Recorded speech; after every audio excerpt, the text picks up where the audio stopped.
Okay, I've created a Commvault user like that. So first things first, right? We're going to click on security. You're going to click on domains and organizations. You're going to right click on that deal. You're going to add new domain. You're going to click on Active Directory. You have a lot of other cool stuff as well. So we're going to click on Active Directory.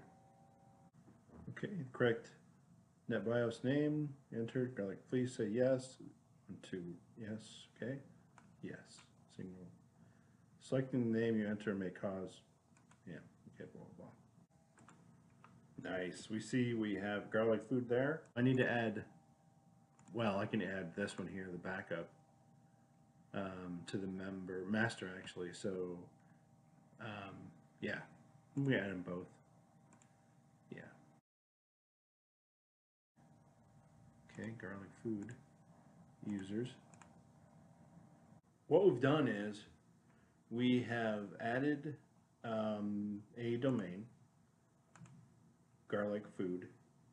We've enabled our ComServe to be able to authenticate through this domain, and it's going to really help us out going in the future.